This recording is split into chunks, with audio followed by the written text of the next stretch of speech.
तो आज वैद्युत चालन का लेक्चर नंबर 3 है। इस लेक्चर नंबर 3 में हम लोग पढ़ने जा रहे हैं कार्बन वर्णकोड, प्रतिरोधों का संयोजन, गतिशीलता, 1 किलोवाट घंटा। इन सब चीज़ों को पढ़ के ये चैप्टर यहीं पर ही ख़त्म हो जाएगा। ठीक है। कार्बन प्रतिरोध इम्पॉर्टेंट टॉपिक है, इस पर आधारित न्यूमेरिकल आता है, छोटा क्वेश्चन होता है, लेकिन इसको आप समझने के लिए आपको पढ़ना पूरा पड़ेगा और बहुत ईजी आपको लगेगा जब आप इसको समझ लेंगे। देखिए, कार्बन प्रतिरोध या वर्णकोड होता क्या है। किसी बड़े प्रतिरोध को बनाने के लिए, जैसे किलो ओम में, मेगा ओम में, इस तरह के अगर हम प्रतिरोधों को बनाना चाहें किसी धात्विक चालकों से, बन तो जाएंगे, लेकिन इसके लिए काफ़ी लंबे चालक चाहिए होंगे। हो सकता है उन चालकों की लंबाई इतनी ज़्यादा हो कि उन्हें व्यवहारिक रूप से कहीं लगा पाना, व्यवस्थित कर पाना संभव ना। तो अगर किसी धात्विक चालक से आप किलो ओम, मेगा ओम के प्रतिरोध बनाएंगे तो आकार में बहुत बड़े पड़ेंगे, बहुत महंगे पड़ेंगे, असुविधाजनक पड़ेंगे। इसलिए हम लोग धात्विक चालकों के बजाय अर्धचालकों का प्रयोग करते हैं। अर्धचालक का प्रतिरोध चालकों की तुलना में काफ़ी ज़्यादा होता है और कुचालकों की तरह अनंत भी नहीं होता है, इसलिए हम अर्धचालक का प्रयोग करते हैं। इनका प्रतिरोध उच्च होता है, धारा का प्रवाह इतनी सुगमता से नहीं होता है। अर्धचालक में हम किनका प्रयोग करें, बात आई। अर्धचालक तो वे सभी हैं जिनकी बाह्यतम कक्षा में 4 संयोजी इलेक्ट्रॉन होते हैं। तो अर्धचालक तो कार्बन है, जर्मेनियम है, सिलिकॉन है, गैलियम है, सेलेनियम है, ये सारे अर्धचालक हैं। तो इसमें हम कार्बन का प्रयोग करते हैं, तभी इसका नाम पड़ा कार्बन वर्णकोड, कार्बन प्रतिरोध। क्यों कार्बन का इस्तेमाल करते हैं, इस बात को समझिएगा। कारण क्या है, कार्बन की प्रतिरोधकता कमरे के ताप पर सर्वाधिक होती है, 3.5 × 10⁻⁵ ओम मीटर। तो कार्बन की प्रतिरोधकता अन्य अर्धचालकों की तुलना में सर्वाधिक होती है। ये बड़ी आसानी से उपलब्ध है, सस्ते होते हैं और बहुत बड़े ओम के प्रतिरोध यानी कई मेगा ओम तक के प्रतिरोध आकार में छोटे बन जाते हैं। तो सारे अच्छे गुण इस कार्बन में हैं, तो हम कार्बन का ही प्रयोग यहाँ पर करते हैं, क्योंकि कार्बन की प्रतिरोधकता कमरे के ताप पर अन्य से ज़्यादा होती है, सब जगह उपलब्ध है, प्रकृति में अपार मात्रा में, बहुत मात्रा में है। चूँकि इसके प्रतिरोध सस्ते पड़ते हैं, आकार में छोटे बन जाते हैं, इसलिए हम कार्बन रेजिस्टेंस का यूज़ करते हैं। अब है क्या वर्णकोड। इसके लिए किसी प्रतिरोधक पर, किसी प्रतिरोध पर 4 वलयाकार पट्टियाँ होती हैं, A, B, C और D। इन पट्टियों का कोई ना कोई रंग या कलर होता है। हर कलर एक कोड अंकित करता है। कैसे कोड क्या अंकित करता है, उसके लिए आप इस बात को ध्यान दीजिएगा। पट्टी A, B और C, इन तीनों पट्टियों का रंग इनमें से यदि कोई है, black, brown, red, orange, yellow, green, blue, violet, grey, white, तो उसको ये कोड मिलेगा 0 से लेकर के 9 तक। इस क्रम को याद करने का तरीका है BB, Roy, good boy, very great wife. BB Roy, ये पूरा एक तरह से नाम याद कर लीजिए, BB रॉय, गुड बॉय और वेरी ग्रेट वाइफ। इस सीक्वेंस से इसको याद करेंगे। और याद करते समय कुछ और बातें ध्यान रखिए कि यहाँ B 3 बार आ रहे हैं। तो पहला है ब्लैक, दूसरा है ब्राउन और लास्ट वाला है ब्लू। G यहाँ 2 बार आ रहे हैं, पहला है G ग्रीन, हरा, और बाद वाला G है ग्रे, स्लेटी। तो आपको मान लीजिए अगर ये क्रम आप याद कर लेते हैं, BB Roy, good boy, very great wife, तो उसके बावजूद भी आपको ध्यान रखना पड़ेगा B 3 बार है, 3 B है तो 3 कलर हैं अलग अलग, कौन सा पहले कौन सा बाद में है। G 2 बार है तो पहला ग्रीन फिर ग्रे, इस तरह से आपको ये याद रखना पड़ेगा। तो यदि कलर है ब्लैक तो 0 मिलेगा, brown 1, red 2, orange 3, yellow 4, green 5, blue 6, violet 7, grey 8 और वाइट 9। तो सारे अंक इसमें आ गए। चौथी पट्टी में क्या बात है, चौथी पट्टी थोड़ा हमने गैप दे के बनाया है। चौथी पट्टी यदि गोल्डन है बच्चों, तो ये चौथी पट्टी दर्शाती क्या है? चौथी पट्टी इस प्रतिरोधक की विश्वसनीयता या सहनशीलता को दर्शाती है। अगर चौथी पट्टी गोल्डन है, सुनहरी, तो इसकी सहनशीलता ±5% आगे पीछे हो सकती है। और यदि चौथी पट्टी डी सिल्वर है, चांदी की तरह चमकदार है, तो उसकी सहनशीलता ±10% होगी। और यदि चौथी पट्टी में कोई कलर नहीं दे रहा है, तो उसकी सहनशीलता या विश्वसनीयता सबसे ज़्यादा होती है ±20%। यहाँ पर प्रतिरोध को लिखने का फार्मूला होता है R = AB × 10⁻⁶ ±D%। ये एक प्रकार का फार्मूला, मतलब पहली पट्टी का रंग जो होगा वो प्रतिरोध के पहले सार्थक अंक को दर्शाएगा। दूसरी पट्टी का रंग प्रतिरोध के दूसरे सार्थक अंक को दर्शाएगा। तीसरी पट्टी का रंग का मतलब उसका एक कोड जो होगा, नंबर, वो 10 की पावर को डिनोट करेगा। और जो चौथी पट्टी होती है वो इस प्रतिरोध की विश्वसनीयता या इस प्रतिरोध की सहनशीलता को दर्शाती है। तो इस तरह से प्रतिरोधों का क्रम है। कलर के हिसाब से कैसे लिखते हैं उसको देखते हैं। जैसे मान लिया आया किसी कार्बन प्रतिरोध पर लिखा है रेड, येलो, ब्लैक और गोल्डन, ये लिखा है। क्या आएगा बताइए? प्रतिरोध का मान क्या होगा? रेड को देखिए कौन सा नंबर मिलता है? 2, तो पहला अंक हो गया 2। येलो को कौन सा नंबर मिला है? 4, तो दूसरा अंक हो गया 4। अब 10 की पावर में जाएगा, 10 की पावर में ब्लैक जाएगा। ब्लैक को क्या मिला है? 0। और गोल्डन का मतलब ±5%, इतने ओम ±5%, तो 10 की पावर 0 की वैल्यू 1 हो गई, तो 24 ओम प्रतिरोध का मान हो गया और इसकी विश्वसनीयता ±5% होगी। एक और देखिए, माने लिखा है ग्रीन, येलो, ब्लू, सिल्वर। तो ग्रीन को देखिए कौन सा नंबर मिल रहा है? ग्रीन को नंबर मिल रहा है 5। येलो को कौन सा नंबर मिल रहा है? 4 × 10 की पावर ब्लू। ब्लू को कौन सा कलर यहाँ पर मिल गया है? कौन सा अंक मिला है? 6, तो 10⁻6 ओम, प्लस माइनस सिल्वर है तो 10%। इस तरह से लिखा जाता है। अब मान लीजिए कहीं पर आपको प्रतिरोध दे रहा है, कलर बताना है। मान लिखा 47 किलो ओम, एक कार्बन प्रतिरोध है, उसकी वैल्यू 47 किलो ओम है, 47 किलो ओम। तो बताइए प्रतिरोधों का रंग क्या होगा? इसको देखिए कैसे लिख सकते हैं। 47 किलो ओम को 47 × 10⁻³ ओम लिख सकते हैं कि नहीं? अब पहला अंक है 4 का मतलब कौन सा कलर हो गया? येलो, तो ये येलो हो गया। 7 का मतलब कौन सा कलर हो गया? वायलेट, तो ये कलर हो गया वायलेट। और 10 की पावर 3 का मतलब ऑरेंज, तो ये ऑरेंज हो गया। हो गया। तो इस तरह से आप लिख सकते हैं। तो कोई भी कार्बन प्रतिरोध हो, आप उसके वर्ण कोड को इस तरह से देख करके सारी वैल्यू आप लिख सकते हैं।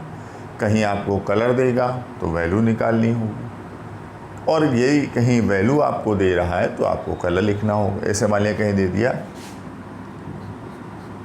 5500 ओम है, ठीक, कह रहा कलर बताइए, तो इसको आप करेंगे 2 अंकों को अपने पास रखेंगे, बाकी को 10 की पावर में भेज देंगे ऐसे।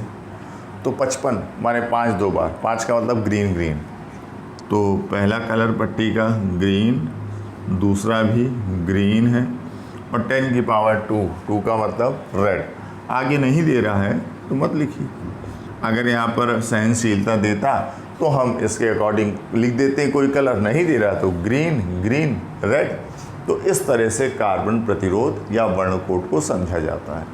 तो बड़े बड़े इलेक्ट्रॉनिक परिपथों में बड़े ओम के प्रतिरोधों की आवश्यकता होती, जिन्हें हम धात्विक चालक से अगर बनाते हैं तो व्यवहारिक रूप से नहीं संभव है, बन जाएंगे लेकिन बहुत लंबे चालक लगेंगे, आकार में बड़े होंगे, महंगे होंगे, असुविधाजनक होंगे, इसलिए हम अर्धचालक का चयन करते हैं। अर्धचालक में भी कौन अर्धचालक? कार्बन। क्यों? कार्बन की प्रतिरोधकता कमरे के ताप पर सर्वाधिक है। कार्बन सस्ता है, आसानी से उपलब्ध है, छोटे प्रतिरोध बन जाते हैं, बड़े ओम के छोटे प्रतिरोध, इसलिए हम कार्बन प्रतिरोध का यूज़ करते हैं। और वर्णकोड की व्यवस्था पर क्या है? कार्बन प्रतिरोध पर 4 वलयाकार पट्टियां हैं ABCD। पहली, दूसरी, तीसरी पट्टी का जो रंग होगा उस रंग का एक कोड होगा। वो कोड कैसे लिखते हैं? पहली पट्टी का रंग का कोड पहले सार्थक अंक को, दूसरी पट्टी के रंग का कोड दूसरे सार्थक अंक को, तीसरी पट्टी के रंग का कोड 10 की पावर में जाएगा और चौथी पट्टी इस प्रतिरोध की सहनशीलता या विश्वसनीयता को दर्शाएगी। चौथी पट्टी गोल्डन है तो ±5%, सिल्वर है तो ±10%, कोई कलर नहीं तो ±20%। शुरुआत की 3 पट्टियों के लिए क्रम बना है: BB ROY, good boy, very great wife, black, brown, red, orange, yellow, green, blue, violet, grey और वाइट। क्रम से 0 से लेकर के 9 तक चलेंगे। इस तरह से आपको सारे कोड प्राप्त होंगे और हर तरह के क्वेश्चन आप आसानी से कर लेंगे। अगला टॉपिक है बच्चों किलोवाट घंटा या 1 यूनिट। किलोवाट घंटा ऊर्जा का एक बड़ा मात्रक है। किलोवाट किसका मात्रक है? शक्ति या सामर्थ्य का।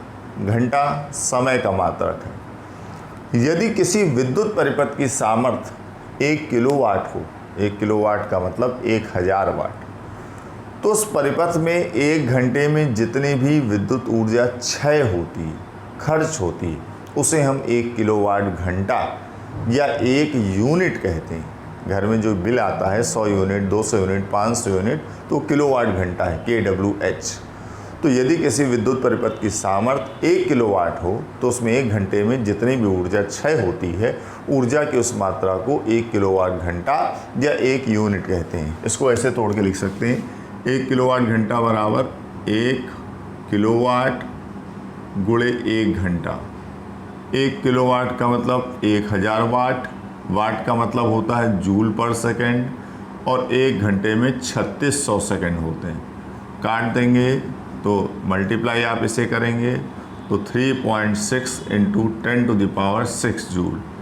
तो 1 किलोवाट घंटा में 3.6 × 10⁻6 जूल होंगे। इसको आप ध्यान रखेंगे, इसी को एक यूनिट कहते हैं।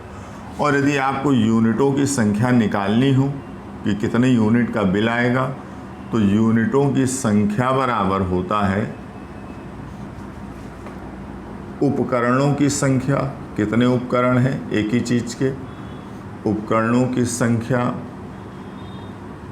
गुणे वाट, कितने वाट का है, गुणे घंटा, कितने घंटा चलता है, गुणे दिन, कितने दिन चलते हैं, बटे 1000। तो इस फार्मूले से आप यूनिट निकाल सकते हैं कि कितनी यूनिट खर्च होगी। मान लिया किसी मकान में एक फ़ैन है 50 वाट का, या 2 फ़ैन मान ली 50 वाट के, 5 बल्ब हैं 10 वाट के, ठीक, 5 बल्ब 10 वाट के, 2 पंखे, एक फ्रिज है 500 वाट का, एक टीवी है 100 वाट की, एक मोटर है मान लिया 1 किलोवाट की या 1000 वाट की। आपको ये बताना है कि इस मकान में कितना बिल आएगा यदि 1 यूनिट का मूल्य आपको दे रहा है 5 रुपये। 1 यूनिट बराबर 5 रुपये। तो सबके लिए आपको अलग अलग इस सूत्र को इस्तेमाल करना है। जैसे पहले फैन के लिए आ जाइए, पंखे के लिए कितने पंखे हैं? 2। उपकरणों की संख्या 2। कितने वाट का है? 50 वाट। हाँ, और एक चीज़ और ध्यान रखिएगा कह रहा है 1 महीने का मूल्य बताइए, 1 महीने में कितना बिल आएगा, और 1 महीने में हम लोग 30 दिन लेंगे। कुछ नहीं कहता अगर कभी क्वेश्चन में तो 30 दिन लेते हैं, 28 31 जो कह दे तो फिर वो लेना होगा। और ये भी आपको बताएगा कौन कितने घंटे चलता है। कह रहा पंखे 20 घंटे चलते हैं, बल्ब 20 घंटे चलते हैं, फ्रिज भी 20 घंटे चलता है, टीवी 10 घंटे चलती है और मोटर 2 घंटे चलती है, इस तरह से। ठीक, तो 2 पंखे हैं, उपकरणों की संख्या 2, 50 वाट का है, वाट कितने घंटा चलता है, 20 घंटा, 1 महीने में 30 दिन बटे 1000। तो 1 2 3 कैंसिल कर देंगे, 3 दूनी 6, दूनी 12, पंचे 60 यूनिट पंखों में लगा। फिर दूसरा बल्ब में आ जाइए, कितने बल्ब है, 5, कितने वाट का, 10 वाट का, 20 घंटे चलेंगे, 300 दिन चलेंगे बटे 1000, कैंसिल कर दीजिए। तो 5 दूनी 10, 30 यूनिट। ठीक, फ्रिज की बात करें, कितने फ्रिज हैं, एक ही मुंह में सब क्या होता है, कितने वाट का है, 500 वाट का है, कितने घंटे, 20 घंटे मान लिया, 300 दिन बटे 1000, कैंसिल कर दोगे तो 5 दूनी 10, 300 यूनिट फ्रिज में लग गए। फिर चौथे में आ जाइए, चौथी क्या है, टीवी। अब टीवी के लिए क्या है, एक टीवी है अमूमन, सब क्या होती है, 100 वाट की है, 10 घंटे चलती है, 300 दिन चलेगी बटे 1000, कैंसिल कर देंगे तो 30 यूनिट टीवी में। पांचवी जो बात है, पांचवें में मोटर का क्या यूनिट आएगा, मोटर कितने हैं, एक मोटर 1000 वाट की, 2 घंटे चलेगी, 300 दिन चलेगी बटे 1000, 60 वाट मोटर। तो टोटल यूनिट कितनी आ जाएगी, टोटल यूनिट 60, 30, 30, 60, 120 और ये 60, 180। ठीक, 180 में 300 आप जोड़ देंगे तो 480 यूनिट जो है वो टोटल आ जाएगी। सबको आप जोड़ दीजिए, 6 3 9, 9 3 12, 6 18, 180 प्लस 300, 480 यूनिट है। एक यूनिट का मूल्य 5 रुपये है, तो 480 गुणे 5, 0,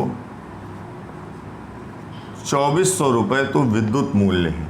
माने आपने जो बिजली खर्च करी है, सिंपल उसका जो मूल्य है वो 2400 रुपये।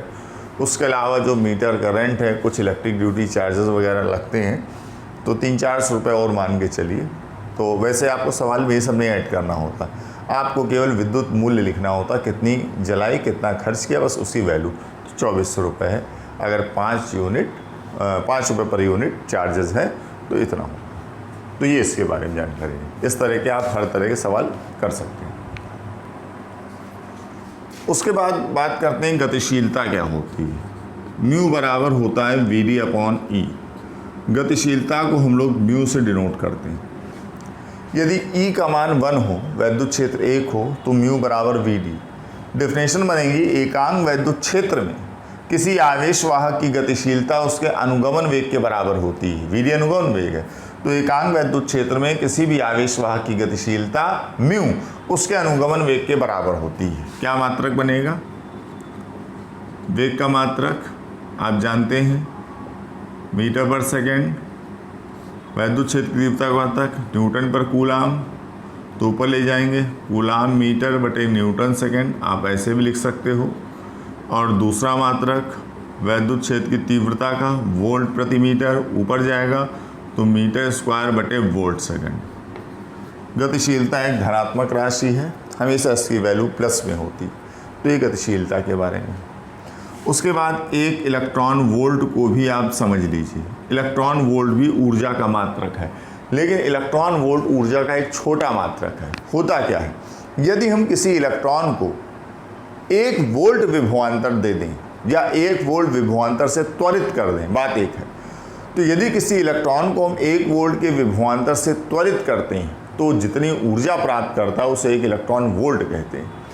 1 इलेक्ट्रॉन वोल्ट को अगर आप तोड़ेंगे तो 1 इलेक्ट्रॉन गुणे 1 वोल्ट, 1 इलेक्ट्रॉन में 1.6 10⁻⁻19 coulomb into 1 volt. Coulomb into volt joule कहलाता है। 1.6 इंटू 10⁻⁻19 जूल 1 इलेक्ट्रॉन वोल्ट की वैल्यू होती है। ध्यान रखिएगा, यूज़ होती है न्यूमेरिकल्स में। अगला टॉपिक बच्चों है प्रतिरोधों का संयोजन। प्रतिरोधों को हम लोग दो तरह के संयोजन में जोड़ते हैं, दो तरह के क्रम पढ़ते हैं। एक श्रेणी संयोजन और दूसरा समांतर संयोजन, सीरीज कॉम्बिनेशन, पैरेलल कॉम्बिनेशन। माना हमने 3 प्रतिरोध हैं R1, R2, R3, तीनों श्रेणी क्रम में लगे हैं एक V वोल्ट की बैटरी के साथ। बैटरी में एक धारा I दे रही है, चूँकि श्रेणी क्रम में सभी में करंट सेम होती है। मान लिया प्रतिरोध R1 के सिरों पर विभवांतर V1 है, R2 के सिरों पर V2 और R3 के सिरों पर V3। बैटरी का कुल वोल्टेज V है, यही वोल्टेज तीनों में बटेगा ना। तो अगर यही वोल्टेज V तीनों में बढ़ जाएगा तो आप लिखेंगे V बराबर V1 plus V2 plus V3। ओम का नियम आप जानते हो, V बराबर IR होता है। तो V1 बराबर IR1, IR2, IR3 और V टोटल वोल्टेज है इसका। तो V बराबर I इंटू टोटल प्रतिरोध R, माने परिणामी प्रतिरोध। I कॉमन लेके कैंसिल कर दोगे तो R बराबर हो जाएगा R1 plus R2 plus R3। तो श्रेणी क्रम में तुल्य प्रतिरोध का सूत्र होता है R बराबर R1 plus R2 plus R3। दो होंगे तो R बराबर R1 प्लस R2 हो जाएगा। धारिता के जो सूत्र पढ़ते थे उसके उल्टे सूत्र इसके होते हैं। अब 3 प्रतिरोध R1, R2, R3 समांतर में लगे हैं V वोल्ट की बैटरी के साथ। करंट I जा रही 3 भागों में डिवाइड होगी, I1, I2, I3। तो धारा I 3 भागों में बटी, तो आप लिख सकते हो I बराबर I1 plus I2 plus I3। ठीक। ओम का नियम V बराबर IR, तो I बराबर V बटे R। तो I बराबर हो जाएगा V बाई R। I1 बराबर V by R1, V by R2 plus V by R3। V common लेके कैंसिल कर देंगे तो 1 by R is equal to 1 by R1 plus 1 by R2 plus 1 by R3। ये समांतर का फार्मूला होगा। श्रेणी क्रम में प्रतिरोधों को आप लगाते हैं तो जुड़ते चले जाते हैं, उनकी वैल्यू बढ़ती चली जाती है। और समांतर में यदि आप प्रतिरोधों को लगाते हैं तो उनकी वैल्यू घटती चली जाती है। तो इस तरह से श्रेणी और समांतर संयोजन होता है। ठीक। लास्ट छोटा सा टॉपिक है, उसको भी समझ लेते हैं। यदि किसी चालक का 0 डिग्री सेल्सियस पर प्रतिरोध R0 हो और T डिग्री सेल्सियस पर प्रतिरोध RT हो तो इनमें एक संबंध होता है RT बराबर R0 ब्रैकेट में 1 प्लस अल्फा T, जहाँ अल्फा को प्रतिरोध ताप गुणांक कहते हैं। इसकी वैल्यू आपको सवाल में देगा, कांस्टेंट है ये अल्फा। तो RT is equal to R0 1 plus alpha T। कारण क्या है ना, हम लोग जानते हैं कि ताप बदलने से प्रतिरोध बदलता है। तो कितने ताप पर किसी चालक का प्रतिरोध कितना है इस फार्मूले से निकाल सकते हैं। सवाल में दे देगा 0 पर इतना प्रतिरोध है, बताओ 500 पर कितना होगा, वैल्यू पुट कर देंगे। अल्फा की वैल्यू आपको क्वेश्चन में खुद ही देगा। अल्फा को परिभाषित करते हैं, अगर आप यहाँ से अल्फा की वैल्यू निकालते हैं इसको पक्षांतर वगैरह करके, तो अल्फा बराबर आ जाएगा RT minus R0 upon R0 into T। इसको कर लीजिएगा, ये वैल्यू आएगी। माना T बराबर 1 डिग्री सेल्सियस या R0 की वैल्यू 1 ओम मान ली। 0 पर चालक का प्रतिरोध 1 ओम है। ताप 1 डिग्री सेल्सियस बढ़ाया तो अल्फा बराबर हो जाएगा RT माइनस R0। R0 की वैल्यू यहाँ पर 1 रख दी, T की वैल्यू यहाँ 1 रखी, यहाँ मत रखिएगा। तो ये वैल्यू आ गई। ये है क्या पता है, 0 पर प्रतिरोध R0 और ताप बढ़ाया तो T पर प्रतिरोध RT हो गया। तो ताप बढ़ने से तो प्रतिरोध बढ़ता है ना। तो ये RT माइनस R0 का मतलब होता है प्रतिरोध में होने वाली वृद्धि। तो परिभाषित कैसे करते हैं सुनिएगा। यदि किसी चालक का 0 डिग्री सेल्सियस पर प्रतिरोध 1 ओम हो, यदि किसी चालक का 0 डिग्री सेल्सियस पर प्रतिरोध 1 ओम हो तो उसका ताप 1 डिग्री सेल्सियस बढ़ाने पर उसके प्रतिरोध में होने वाली वृद्धि को प्रतिरोध ताप गुणांक कहते हैं। यदि किसी चालक का 0 डिग्री सेल्सियस पर प्रतिरोध 1 ओम हो तो उसका ताप 1 डिग्री सेल्सियस बढ़ाने पर उसके प्रतिरोध में होने वाली वृद्धि RT-R0 ये प्रतिरोध ताप गुणांक के बराबर होती है। तो यहाँ से वैद्युत चालन चैप्टर समाप्त होता है। न्यूमेरिकल्स के लिए ऑनलाइन क्लासेस में, लाइव क्लासेस में 5 विषय सब लोग बने रहिए। उम्मीद है सबको बात समझ में आई होगी। Thank you.